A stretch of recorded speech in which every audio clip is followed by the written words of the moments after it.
The Ivy League conference preview of the college basketball experience on the Sports Gambling Podcast Network is brought to you by Underdog Fantasy. Underdog has just added Pick'em Scorchers where you can win 100 times. That's right, turn 5 into 5 hundo in just one game. Plus, every Sunday they're giving away $100,000. Use the promo code SGPN at Underdog Fantasy for a 100% deposit bonus up to $500. We're also brought to you by Hall of Fame Bets, a sports researching platform for parlays, player props, game lines. Download the Hall of Fame Bets or visit HOFBets.com. Promo code SGPN to get 50% off your first month and start making smarter bets today. And you know what? That filthy load management NBA is back. So get over there to the NBA Gambling Podcast to celebrate. We're giving away an NBA Gambling Podcast hoodie.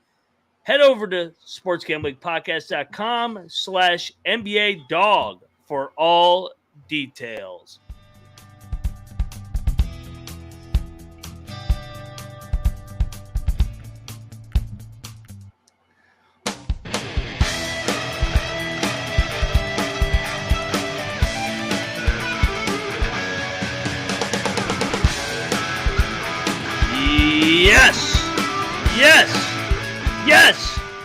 Yes. Woo-wee. Welcome to the college basketball experience. Ivy League. We're talking Ivy League, private school pussy league. Here we go. You know, the Ivy League, they got to the Sweet 16 last year. Pick Dundee's out tonight, and, he's gonna be in and out, but you know what? The show must go on, and if you're wondering who you're listening to, I am Moneyline Mac, a.k.a. the former video coordinator for Bob Huggins and Frank Martin. And everybody knows this guy joining me. He's I don't know what Colby says. He's got a LeBaron. He's got the LeBaron. He's the kind of guy that would freaking he find a way to get over there, whether he's got a tank of gas or whatever Colby says. And he is Noah Beanick, the guy behind the scenes. 77. What's up, brother? How's it going, Mac? I hear that you had what? I said I forgot what Colby did for his intro with the LeBaron. I get it just like it flows off his tongue, and I'm like, what did he say about the LeBaron and then the gas tank? I lost track. So anyway, Noah Beanick. Yeah, man, dude. So just to assess the situation here, Colby's currently in the process of moving out of his place, moving into a new place, a bigger place. And there's going to be a few of these mini smaller conferences that Mac and I are going to take care of. And we'll bring on maybe a guest or two, just if you want 3 screens.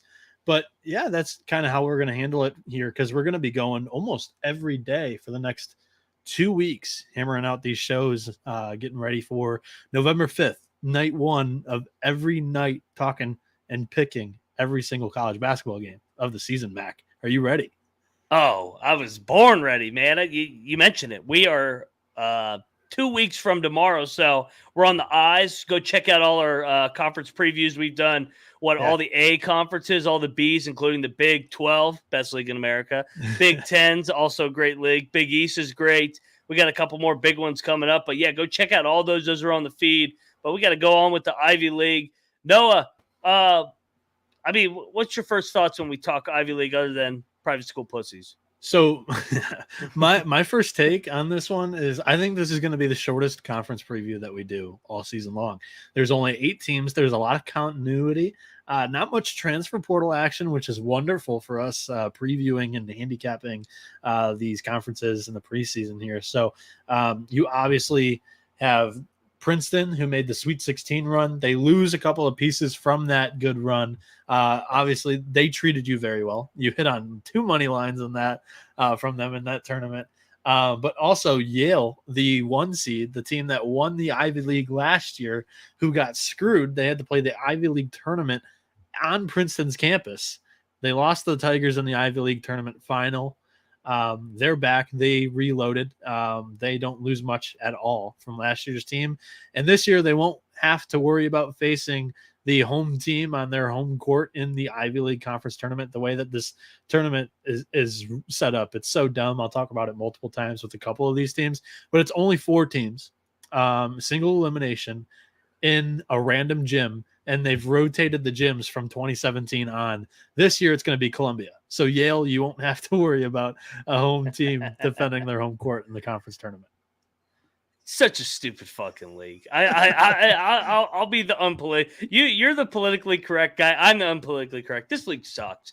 Let's rewind all the way. Any league that cancels their fucking basketball season because of COVID, give me a fucking break. So I hate the Ivy League, but I will say I did take Princeton against Arizona when Colby had Arizona as his national champion. They treated us well. I had Princeton winning the conference tournament last year. I had them actually winning the regular season, which didn't come through, but I went back to it because I love Iwoma, who's unfortunately he's moved on from Princeton, but Mitch Henderson has something good going there. He's made the Ivy League conference tournament final, or at least the tournament, 4 years in a row. Indeed. And like Rob said, Princeton brought us a lot of happiness. And you know what the best part was? I gave out Princeton money line. Like it was like give out two big time dogs. It was like, all right, I'll go Princeton. It was like at the end of one of the shows that we did in Vegas. And I go Princeton and Grand Canyon, and this one jackass troll, and he goes, nice Grand Canyon pick. I'm like, hey buddy, if you go 1 for 2 on plus 900 dogs, that's a pretty fucking good day. I don't know if you know how math or gambling works, but I think if you go 1 for 2 on plus 900, that's profitable. Yeah. Speaking of a jackass troll, you took Princeton on the money line against Colby's national champion pick. That was awesome. Sweating that out in Vegas, as he's literally got his national champion going up against your money line. Somebody was going to come out happy, and it just made great content as I was filming Colby's reactions live. Oh my God, it was priceless. Yeah, the only thing that I was missing was if I just had a little glass of wine right here and then a little bit of cheese and go, come on, wine and cheese, go Ivy League. But yeah, go Tigers. Yeah, go Tigers. Go Tigers. That at least numbed the pain a little bit from West Virginia losing to Maryland just an hour before that. So at least I had that going.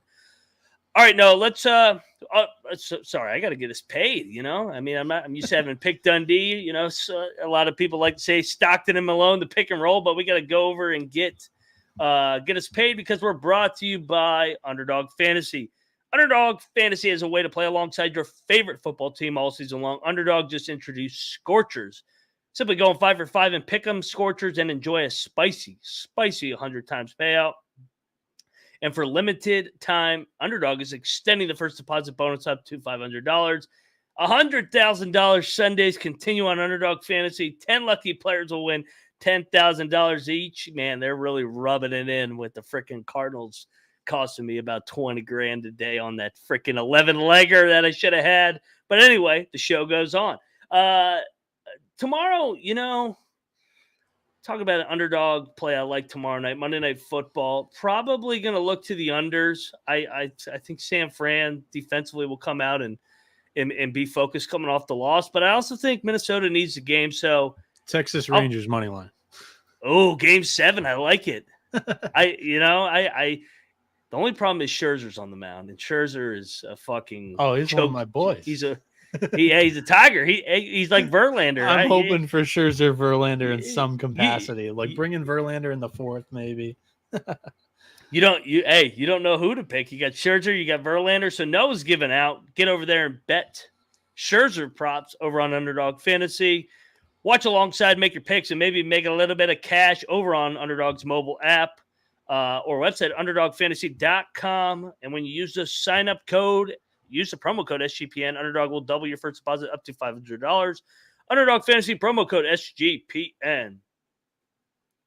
Hey, and you know what? The NBA is back, I guess. Load management is back, so get over there to the NBA Gambling Podcast where you can win a free hoodie. I mean, you know what? I like to shit on the NBA, but our guys over at the NBA Gambling Podcast really do a phenomenal job. Moonoff, Terrell, Scott, those guys do a great job.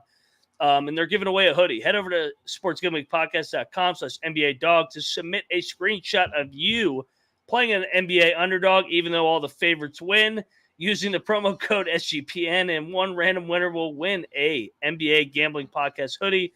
Just go over to underdogfantasy.com/NBA dog. All righty, we're back on the college basketball experience, talking Ivy League, private school pussies. Here we go. First up in this wine and cheese crowd league, who do we got? We're going the Brown Bears, right? Correct. The Brown Bears, pulling up my Brown Bears, coming off 14-13, 7-7, tied for fourth in the Ivy League. Mike Martin in his 12th year. You know, you can always – the transfer portal is not as a big an issue in the Ivy League compared to other leagues because, well, you got to get the kids in school. So, yes, Noah is drinking a ginger ale. Key departures, Paxton Wojcik, 15 points a game. Dan Friday, 8 points a game. Perry Cohen, 4 points a game. But, hey, they got some pieces coming in. They got some freshmen. Like I said, it's hard – for any of these Ivy League schools to bring in anything from the portal. They will lose kids to the portal because probably some of these kids are like, let me get the fuck out of here so I can go play at a real school and not have to go to an Ivy League school. Keynote freshman. Here we go, Colby. Nafarmaro Dabo. There's a Colby before he stumbles over a name. Simeon F. Shiwuyok. Luke Paragon. Adrian Uchundo. Malcolm Risby, Jefferson. They do have a lot of guys back from the team last year. I kind of like this team. I thought that they were frisky as a dog last year. I thought that they were right there last year to win the league. What's your take on this team, Noah? The Brown Bears, Brown Cocaine Bears. There you go. Yes. Brown, they had one of the best defenses last season. They returned their starting point guard, who averaged 17 points per game, and Keno Lilly Jr. Their starting front court that put up 18.5 points and 14.5 boards a game last year. And according to Lucas Harkins in the Almanac, before Kalu Anya's injury last season, the Bears, they had the second best rebounding rate in the country, defensive rebounding rate in the country, grabbing 79% of the defensive free balls. Mike Martin's defense is going to keep Brown in games, and the D-Gen himself, Keno Lilly, could put the team on his back in some rock fights as he's just a natural born scorer.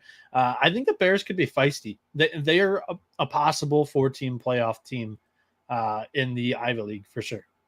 I forgot that they have a 4-teamer too. It's called. Would we define this as the college basketball Ivy League invitational, like we do with college football? And also, I mean, we skipped over this home court name. It's the Pizzatola Sports Center. Let's just call this the Pizzeria or the Pizza Shop.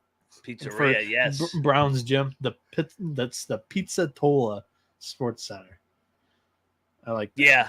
Yeah, no, I like that too. I kind of am with you. I kind of like this as a middle of the pack team. Mike Martin in his 12th season, just diving into what he's done over the previous 11 seasons. They've never finished over fourth. It seems like they're always sixth or seventh, and then on the good years they finish fourth. It kind of feels like they finished between 4 and 5 here once again. It's about where I have them. Yeah. I mean, this is middle of the pack team. I'm not in love with this team. Other than their name is the Brown Cocaine Bears. Colby, what do you think? Oh wait, Colby's not here. All right, let's move along to the next team in the Ivy League. And if we're going alphabetical, that means we're going to the Columbia Lions, who are where Colby's at right now. He isn't. No, Columbia. I'm kidding. He was in Columbia. And, Columbia, not very good last year. 7-22 overall, 2-12 in Ivy League play, and that's not very good at all. Jim Engels in his 8th season. So, I mean, they don't really lose a lot. They only lose one guy, and he only averaged 5 points a game. Cameron Shockley Akaki. I mean, what the fuck is up with all these names being freaking – all these hyphens? I don't know what's going on. So they bring in a couple freshmen here. Arup. Wow. All right. All name team. Yeah. Richard Nowicki. Nicolo Ramalali from Sydney, Australia. I mean, what the heck? Can anybody can I get like a John Smith or something in here? Like just a nice normal name to read. Mac's not used to reading off the names. God damn, I feel like I'm reading off fucking BYU's football team right now. Or Hawaii. Columbia sucks, man. They were terrible. I remember we had to bet them the one time just because they were an island game, but they're so bad. Standalone game, baby. Lock it up. Out of 8 teams, they'll probably finish 9th. What's your take on them? Give me some positivity on the Lions. Yeah, I don't think the Lions get out of the cellar either this year. In an age of the transfer portal, the Ivy League, it's nice because there aren't many changes when it comes to newcomers and guys that are leaving teams for other programs. But for Columbia, they bring back 98.3% of their minutes from last year. But they probably were one of those teams that needed a little bit of a shakeup, losing or bringing in a key contributor. So that didn't happen. And I don't think that Jim Engel's team is catching anybody in like passing them in league standings this year. So the one bright spot on this roster last year, I mean, he had some games where he kind of took over. And if you go through the box scores, the games that they won, Geronimo, Rubio, De La Rosa, had a tendency to just go off in some of these games. So he treated me all right in some props that I played last year. But other than that, like on a Friday a prop play, Columbia has got nothing from me. No, what if I told you the last 3 seasons that they've actually played? The 1 year they didn't play, and they should be disqualified for life for not playing. Last year, 7-22. The year before that, 4-22. The year before the COVID cancellation year, 6-24. That my math skills aren't the best, but that's 17 and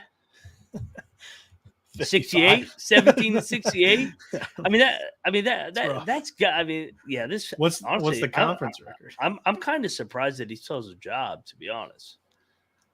I mean, you got to love all the continuity, though, in this league. Like, I ain't complaining. It's easy. Yeah, you know what? Hey, Colby missed out. This is actually an easy one to read from the portal standpoint. Yes. So, yeah, this team's bad. This is going to be last place. I got him 8 too. Can't even twist it. There's something positive. All right, let's move along. I touched on Geronimo. He's got a great name, and he had a tendency to break some games last year. That's the positive part of that team. Who do they open up with? That's what. Oh Lord, that's what we're going to right now. They open with Providence. All right, Kim English, first game up there in the northeast of the 20-point dog to Providence, according to Torvik. As Colby would say, lay it.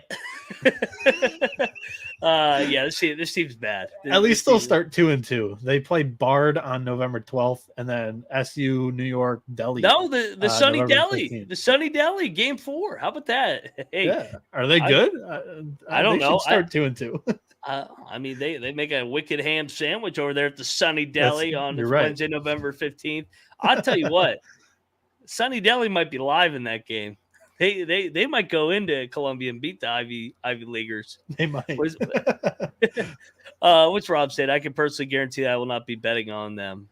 Yeah, Rob, I bet you will at some point. You will bet a Columbia game. The worst part about it is tonight we're doing Ivy League and then the MAC, the MAAC, MAAC, and Friday nights last year were my worst nights betting college basketball because you had the Ivy League, you had the AAC, and then you had the MAC, the MAC. So I would typically only bet like the 1 or the 2 MAC, like 1 MAC games. And I would go like 1-1 or whatever. But these 2 leagues that we're covering tonight were like some of the least fun to handicap throughout the season. Because I mean, the Ivy League, a lot of it is pretty tight. I mean, none of the experience really plays a huge factor because everybody almost comes back on all these rosters. So it kind of like which team's hot at the right time at the end of last year, because Cornell was sitting atop of the standings last year for most of the regular season, and then they go 2-8 in their final 10 games or whatever they did. So just at any point, the training wheels can fall off the bike, and the 4-year-old is missing their parent behind them. Hey, you know what, Noah? I'm not big into lecturing people on how much to bet, bankroll management, whatever the term, but I just made a note to myself: do not bet more than 1% of what you have accoladed or in your allotment for gambling for the entire year on an Ivy League game, just because it's a standalone game. Because I know when it's right there, a little wine and cheese crowd, 5 o'clock Friday night game, I will be so tempted to be like, oh yeah, I could definitely see Yale. A player prop. Just find a player prop instead of a side. I say that, and then I'll be like, oh, I'm all over the Cornell Big Red against Yale. And that goes right into the Big Red. Get your chewing gum out because the Cornell Big Red are here, baby. Plus 550 to win the Ivy League. Like Noah said it, man. 17-11, 7-7. I mean, definition of mediocre last year. But they were right there in Ithaca, New York. Brian Earl in his 8th season there. Another team that brings back a lot. They do lose Greg Dolan, 13 points a game last year, but another bunch of guys, freshmen. I mean, these Ivy League guys love the freshmen. It's like that they're living in 2010 and everybody else is coaching in 2023/24. They get Hayden Franson over from Snow College. Okay. Freshman class includes Ian Amugwu, Jacob Beckles, and Jake Figan. I kind of like this team. I kind of like this team to definitely be right there to contend for the Ivy League tournament. They're coming off back-to-back appearances of that stupid invitational, the 4-teamer. What's your take on the Big Red chewing gum? So for me, they were one of my early season darlings last year until, they kind of burned me stumbling down the stretch with a tougher schedule. The Big Red, they had the number 1 scoring efficiency in the Ivy League last year. They do lose their top scorer in Greg Dolan from a season ago, like you mentioned, but their projected starting 5 contains 4 seniors and a junior. That junior point guard is Nazir Williams, who had a great year last year, 13 points per game and 41% shooting from behind the arc. I think that he's going to have to step up as that main scoring option. And typically, like if you have a point guard that can create his own shot in the Ivy League, that typically ends, you're going to do a little bit better. If you just eliminate some other factors, just get this kid the ball. You don't have to pass it. He can make his own shot. I think Cornell can remain as one of the Ivy League's NCAA tournament contenders here.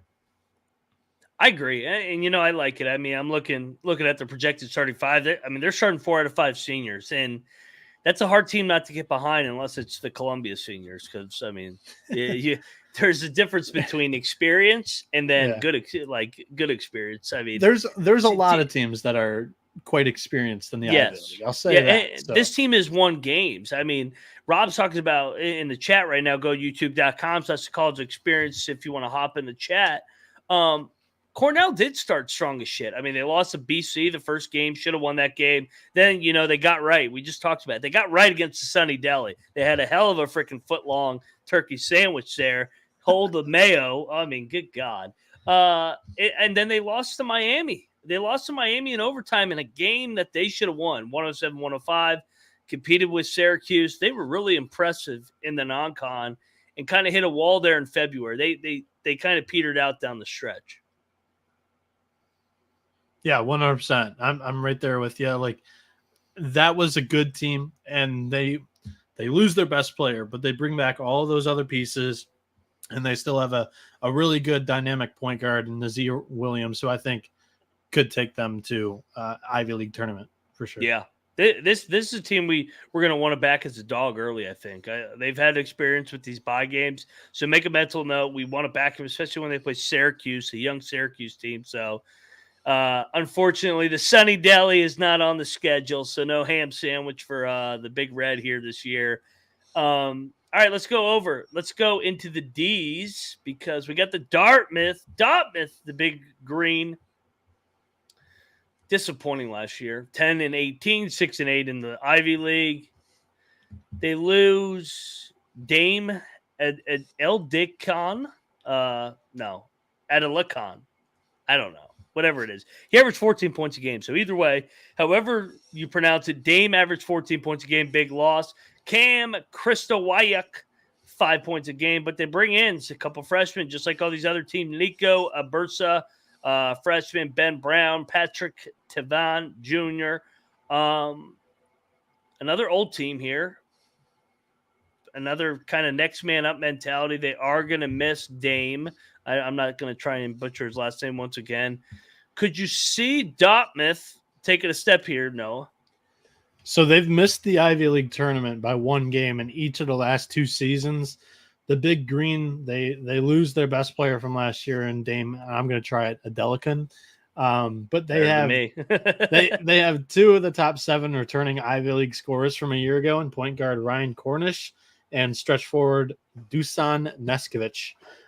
With that bitter taste of falling just a game short of the Ivy League's top 4 in the last 2 seasons, Dartmouth is definitely a candidate to play for a ticket to the big dance if they can improve.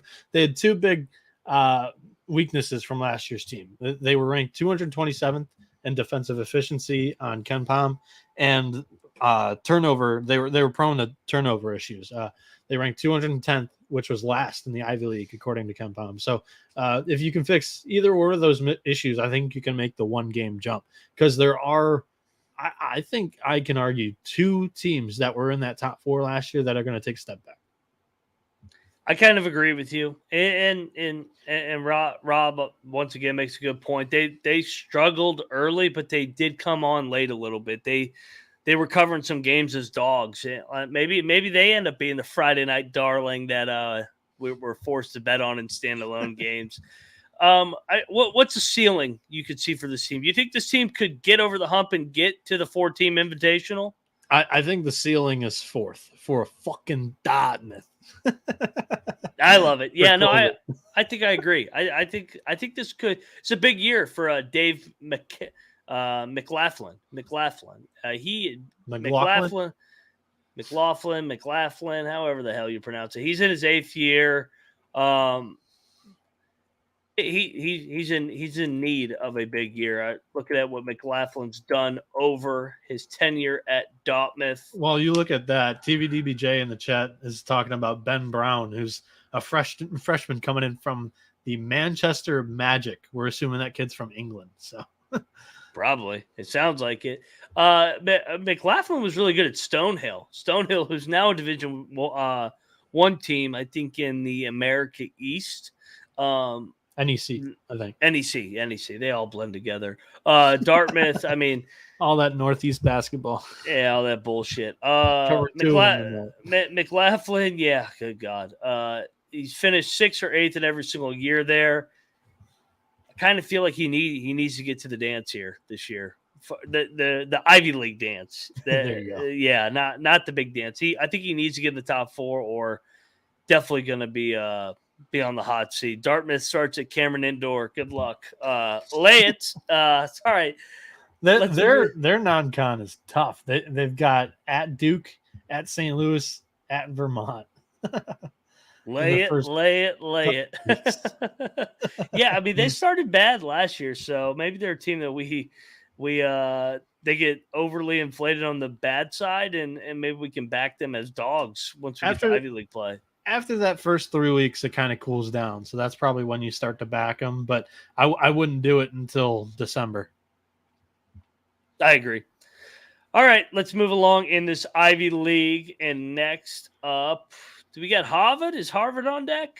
Yes, we got the Crimson, who finished 14-14 last year, 5-9 in Ivy League play. Tommy Amaker already in his 17th year. I couldn't believe that when I read that.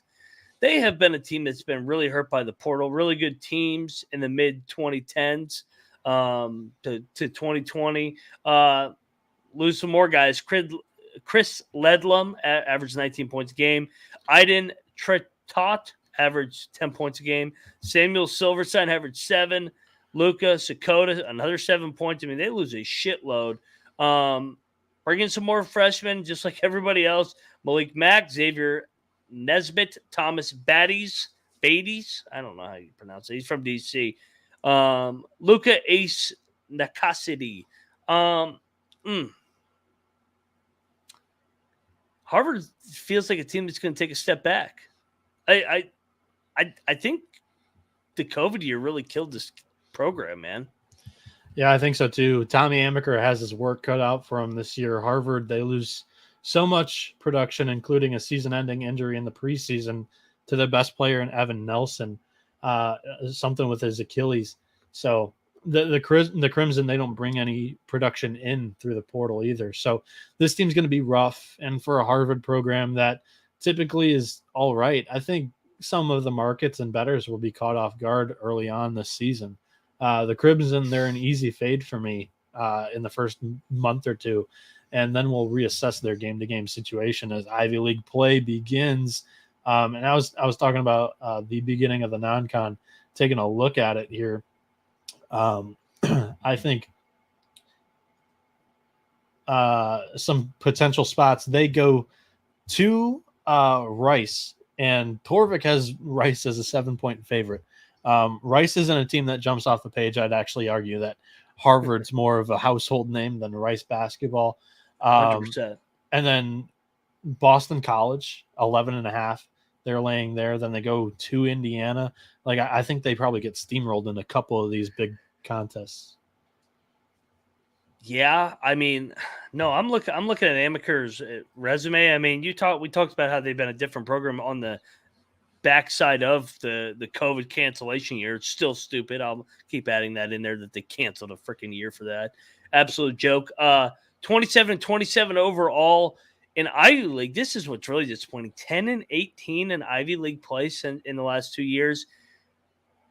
The 12 years prior to that, the COVID year that they canceled, they had won 18 plus games 11 out of 12 years. So that program was absolutely rolling. They went to the NIT 3 of those years, the CIT 1 year, and 4 straight NCAA tournaments from 2012 through 2015. This program has completely fallen off on the tail side of COVID, unfortunately. And I don't see them making a big jump here this year. And I think we're both in agreement. Yeah, I have them in the bottom half of the Ivy League. What do you think of Tommy Amaker? I know he was at Michigan. He's a Washington D.C. He's done a great job there, but yeah, what he's done hit there is great, and they're not. I don't think they're going to find somebody that's done it better. I mean, they were, a couple of years in a row, they were 12, 13, 14th seed that would give the lower seeds hell. So yes. I think it's tough it's obviously a tough job, and to try and replace somebody like Amaker, I think would be a hard thing to do. Yeah, I think he's safe. If I'm him, I'd want to jump. I'd want to jump somewhere else where kind of I've maximized everything I've done at Harvard. They're not investing in athletics any more than they have in the past. It's kind of like you said, status quo pro there, where they just expect you to win, but they're not investing into the program like they should if they want to take a step because they're the Ivy League. So I definitely think he should jump, but maybe he just likes being a part of that Harvard culture mentality and that elitist group that they pride themselves on at Harvard and in the Ivy League. That was a nice way of me saying all that, by the way. I mean, I kind of agree with you, like all the way. Yeah. So. All right. Well, we'll talk about the rest of the Ivy League, but we first got to talk about Hall of Fame bets because you got to win bigger by betting smarter this NFL season with Hall of Fame bets, the sports betting analytics platform for parlays, player props, game lines. Research every NFL, NBA, MLB, and soccer bet with historical data information. Enter any parlay idea into Hall of Fame Bet's revolutionary parlay optimizer tool to get hit rates broken down each and every leg so you know which one has the best value. Stop betting in the dark and join over 30,000 users researching Hall of Fame Bets to craft a more intelligent, data-driven parlay. Download the Hall of Fame Bets app. Visit HOFBets.com. Promo code SGPN to get 50% off your first month today. Start researching, start winning with Hall of Fame Bets. And we're back on the college basketball experience, talking Ivy League hoops, and we're going to move along in this slate conference, whatever we call it. Next up, we got, I'm trying to go in alphabetical order, the Penn, the Quakers. Penn Quakers had a good year last year, 17-13, 9-5 in Ivy League play. Correct me if I'm wrong. Penn lost in overtime to Princeton in the finale. Then they lost by 7 in the semifinal. Could have been the Penn Quakers that were there in the Sweet 16. Quakers had a good year, like I said. They finished 17-13. Steve Donahue, we remember him from the Cornell Big Red before he went over to Boston College. They play at the famous Philly court. The Palestra. I always butcher that name. Palestra. Rob is saying that no air conditioning in the Palestra is a huge home court advantage. Yes, it is. Yes, it is. But, they did lose a lot. Jordan Dingle, he's out of here. 23 points a game. Big loss. Lucas Monroe, 5 points a game. Jonah Charles, 4 points a game. Max Lorca Lloyd, 3 points a game. They did get a little bit of the portal over from Cal State Northridge. Johnny Walters coming in. Rest of it, just like everybody else, freshman Sam Brown. Finally a normal name. Sam Brown, shout out to you, my friend. Augie Gerhardt, Tyler Perkins, Nick Polonsky come in on the freshman front. I like Donahue. I like the culture. I actually saw this team in person, got eyes on them. They came to Morgantown in November.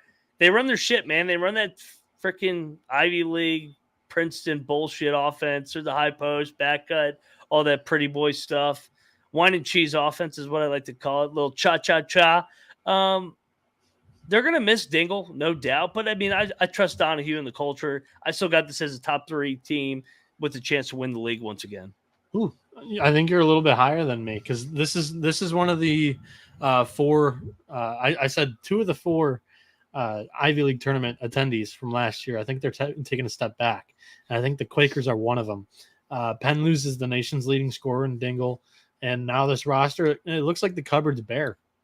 Clark Slayshert, that's my best shot at pronouncing that, Slayshert.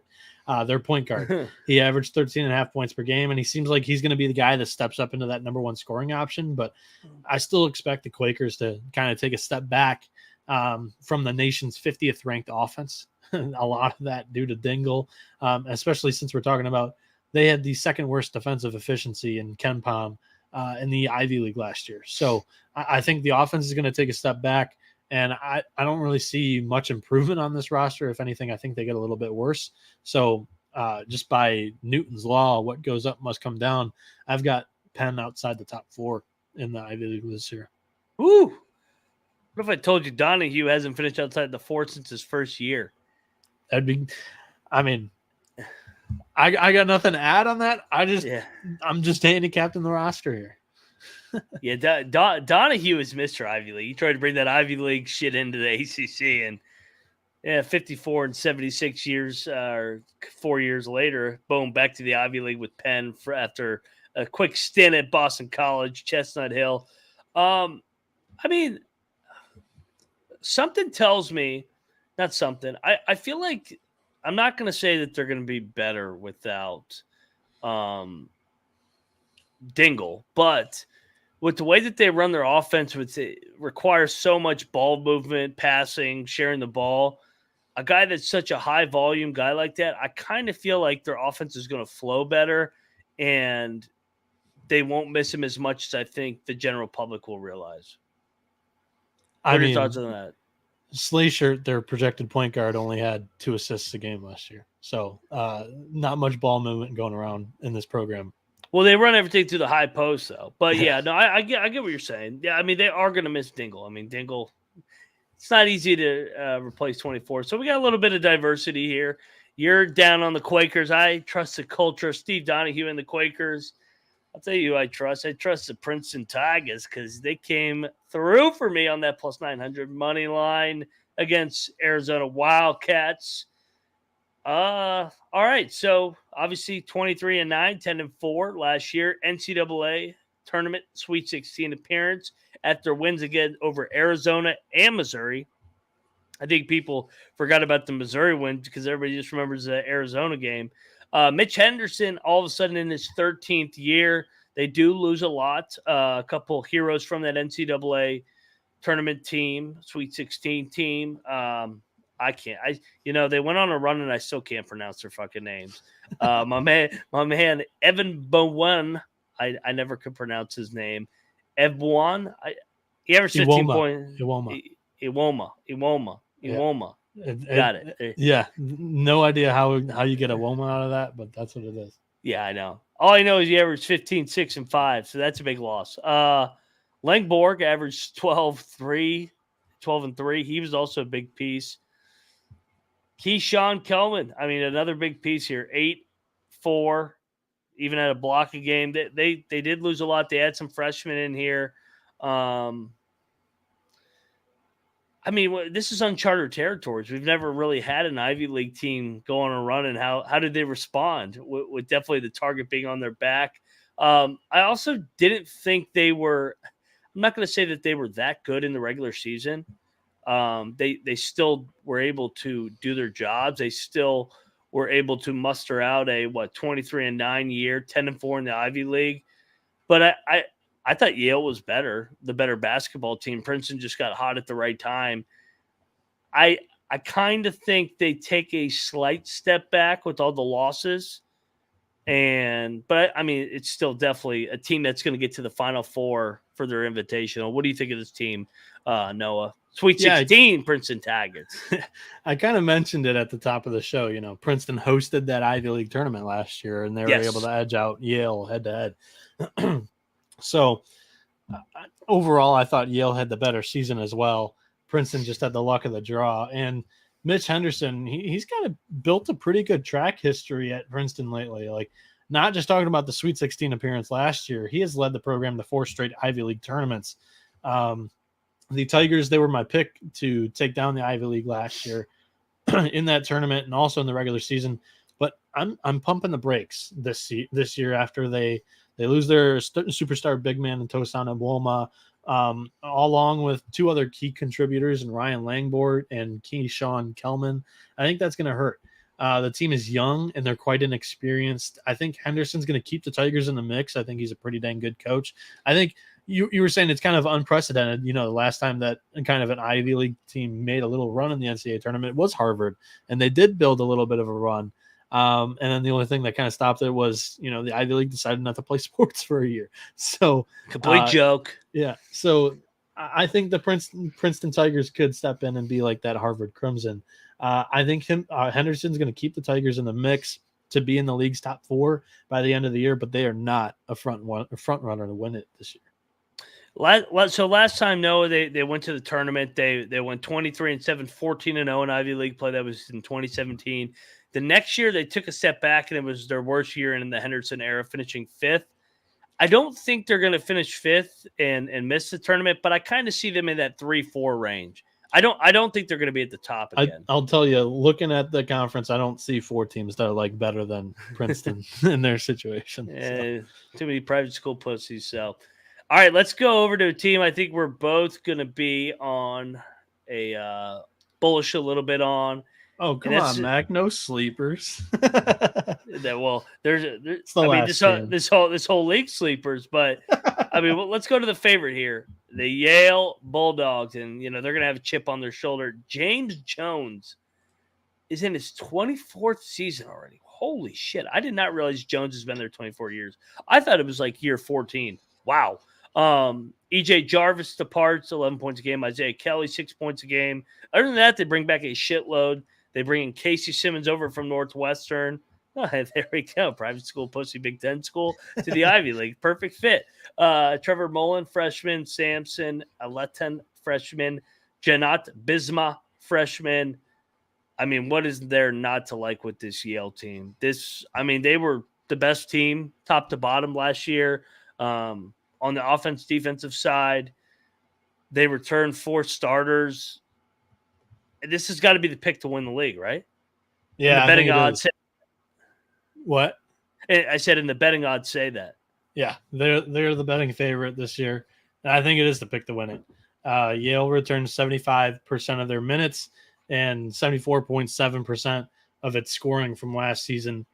The Bulldogs, they returned 4 double-digit scoring starters from a season ago. Senior big man Matt Noling will be the go-to option on the offensive side of the ball, with August Mahoney and John Poulikitis on the wings shooting 46.7% and 40.1% from three, respectively. Both of them averaged double digits last year. And then lastly, their point guard, Bez Bang, averaged 10.5 points per game with 3 assists and 4 boards. I think this is the best roster on paper in the Ivy League. Last year, the Bulldogs won the regular season, but because of the rotating Ivy League tournament, we've mentioned this a couple times, they lose at Princeton to Princeton. This year, they won't have to worry about losing to a home team in the conference tournament because it's at Columbia. With that driving James Jones team this season, I think Yale wins the Ivy League and they win the tournament, played at Columbia. Hint, hint, the Lions, they're not going to be hosting a game against Yale. So I think the Bulldogs win it and they go dancing. And Trevor, thank you for that. They had an overseas team as well. I kind of mentioned it. Some of the best teams I've been a part of, we had an overseas trip, more practices, more continuity. James Jones, we've already talked about it too, in his 24th season. He's been there, done that. I kind of think this is a team we're going to want to back in November. I think this is a great live dog multiple times. They made the NCAA tournament 2 years ago. They also made it in 2019. Should have beat LSU. They were right there to win that game. 2015-16, they were right there too. This kind of feels like a 23, 24, 25 win team, Noah.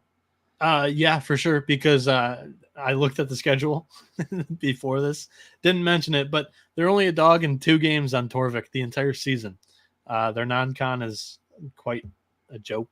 They go to Gonzaga. They play Gonzaga in game 2, but they're not a dog until they go to Kansas, December 22nd. So those are the 2 spots they're playing high majors. The true toss-up game on the schedule is at Vermont, December 2nd. That one's going to be great. Wait, time out. Sup.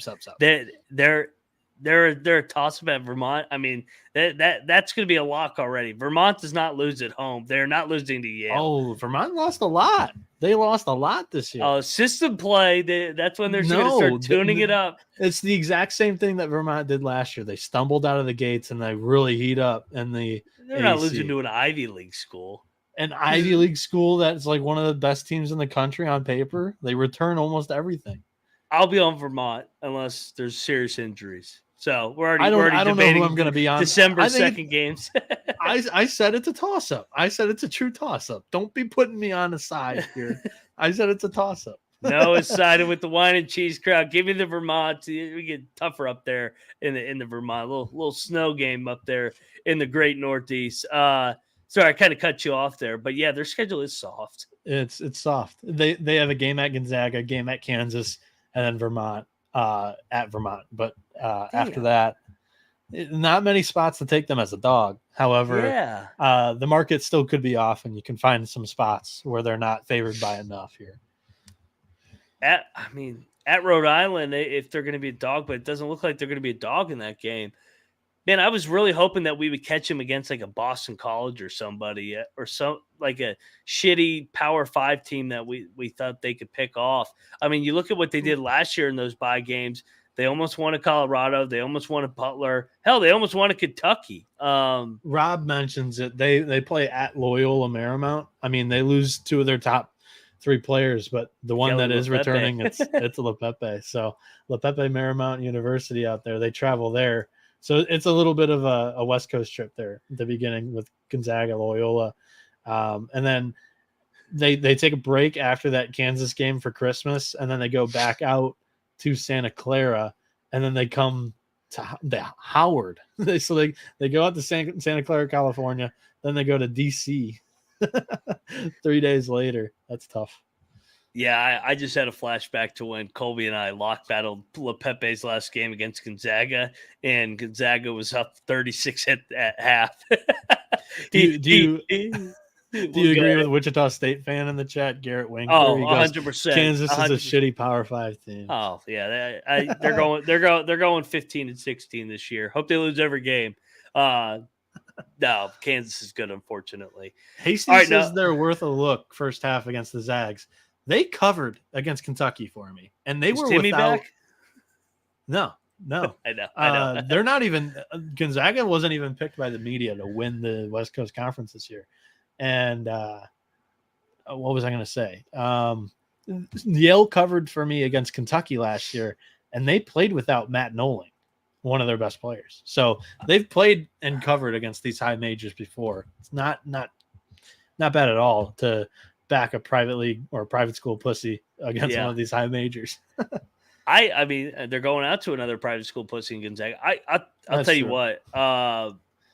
I saw that Gonzaga wasn't picked by the media to win that.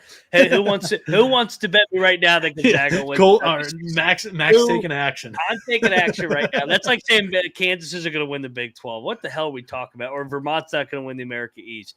Gonzaga's going to win the WCC. I digress. So, all right, Noah, let's go through our top 8, and then let's get over to the MAAAC on the other side. All right, so in the 8 hole, who do you got batting in the 8 hole? Shakira and the Colombians. I do too. Who do you have in the 7 hole? Harvard. I got Dartmouth. Who do you have in 6? Penn.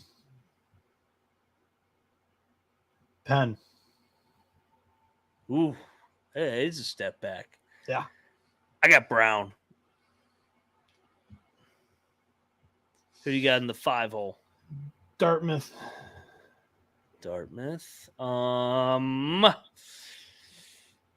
I will go Harvard misses by 1 game once again.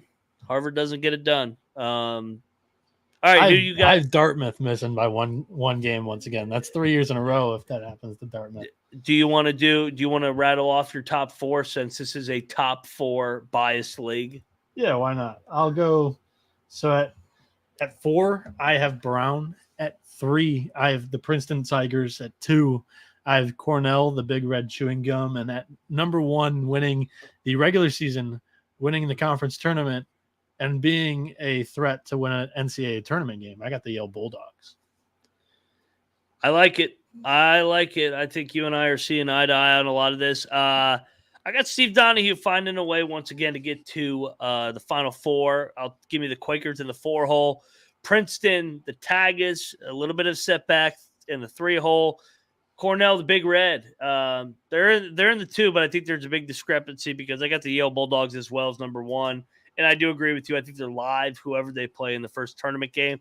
I wish they were a little more tested, though, in the non-con. Yeah, 100%. I agree with you there. But, I mean, we'll see what this team is made of. They played 2 legit, I would say probably top 25 teams. I don't know how good Gonzaga is going to be this year. I mean, that's going to be a great spot. They bring back a lot. Yale does. And Gonzaga is pretty unproven. They're going to get Gonzaga in game 2 of the season on November 10th. Just thinking about that more as I continue to look at the schedule, I've fallen in love with that spot more after the last 4 or 5 minutes here. I think Yale could actually be a threat because early in the season last year, when Gonzaga they were bringing back a couple of questionable pieces in the backcourt, there was truly some questions. They were struggling at home in the kennel. Like it was un-Gonzaga like. I think Yale might be able to catch them. I agree. I kind of like them. Trevor also has Yale, Princeton, Cornell, Penn, similar top 4s. Man, I'm looking forward to this season, man. I can't wait. I just talking schedules, talking Ivy League. November 6th, like you said, 2 weeks away. Like I said, Noah and I will be on the B side for MAAAC. But please, everybody, do us a favor. Subscribe to the College Basketball Experience. We're here every single night, November 6th.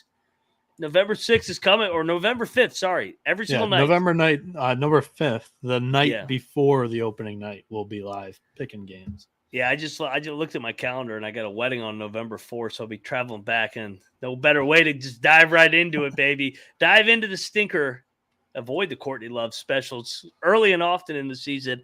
Go check out the college football experience too. They're picking every single game over there at FCS, FBS. So go check out the FCS experience. Go check out our channel over there at the Big 12 experience. We're breaking down this Big 12 football race, previewing the Big 12 basketball season, best league in America. We all come together on YouTube at the college experience. So please like, subscribe, tell your friend's dog, tell your mom, tell whoever, tell your grandma, tell all your neighbors. I want to answer Garrett Winkler in the YouTube chat. He goes, do you guys do a locks episode for win totals and futures for college basketball? He says, I know there's one for college football. We'll have to pitch it for Colby. It's not currently in the schedule plans. We'll think about it. They don't really have over-under win totals, though, for college basketball. They come out like in the last week, and they're all kind of scattered. There's no guarantee you'll get the team that you're kind of hoping for. You'll get a lot of the high majors and then some of the bigger name brands for the mid-major stuff. But I would say if you are looking for that content, if it's going to be there, be sure you're subscribed to the YouTube channel, turn on the bell, because sometimes we're a little bit late putting these out on the streaming platforms on podcasts for sure. And I know iTunes is having a big issue right now. It's not just with us, it's all across the platform. Just some of the hosts, the podcast hosts that we have to work through, iTunes has just kind of left them in the dark. So not the greatest time. We're working through it. There is a way around it, and it's just taking us longer on this end. And with college football season going on, I mean, Colby's grinding out 10 episodes a week with college football alone. So that's the tough part. So if you're looking for content like that, or you want the conference previews quicker, check us out on YouTube, the college experience. And then if you want to look up specifically the college basketball experience, there's a playlist on there. Yeah. And when in doubt, everybody too, and I try to plug this as much as I can, check out the picks page. The picks page has future. We're going to have futures on there too. Yeah. I mean, we try to do our best to update that.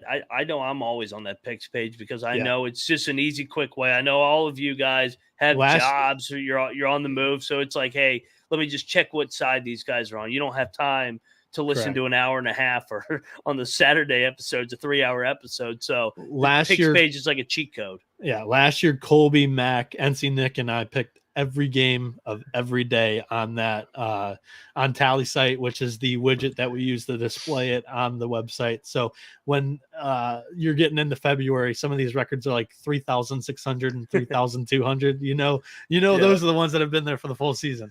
Oh, hey, I'm going to pick every goddamn game once again. And I will not pick Pitt, so eat shit, Pitt. So that's a guarantee I will make to our users and my clients. So he's losing 20 games ATS automatically just by we've seen it. Like, you see the Vikings in the NFL, you see TCU in college football. The teams that have the best ATS record the year before, next year's a shit year. That's happening. So I forgot they were very good ATS last year. Oh, I remember that. Well, I do remember Notre Dame, Mike Bragg beating their ass on the money line. That was a nice night. So. Yeah, I remember them beating Iowa State too. So. Oh God, don't even remind me of that. The worst offensive performance, even worse than Iowa football, I will ever watch in my entire life. So that's enough banter for the evening, Noah. For about 20 minutes, because we're on the B side here in a little bit, talking MAAAC. We'll see you guys then. Let it ride.